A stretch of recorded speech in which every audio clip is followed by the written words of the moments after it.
Sometime around 1880,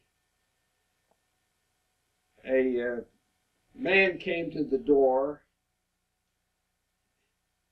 and asked my grandfather if he had any work for him to do.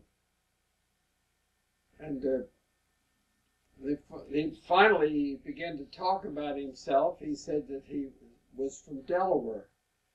And he says, in those people where I lived, of course, not being able to read or anything like that, he says, for 15 years, he convinced me that I was still his slave. But I talked with some others and found out that we were freed.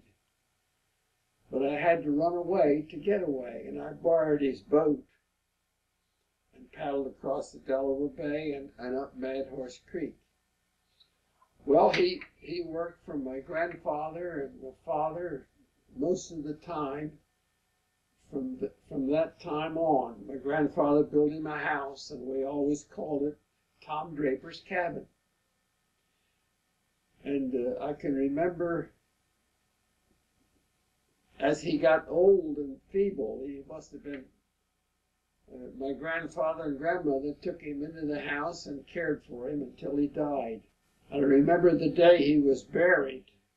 My pop had sent me to Alloway with a load of wheat with a team of horses. And by the time I got back to Canton, it was, 2 or 2:30 in the afternoon.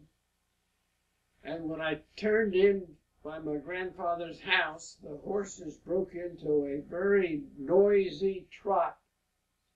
And it happened to be right in the middle of the funeral service for Tom Draper.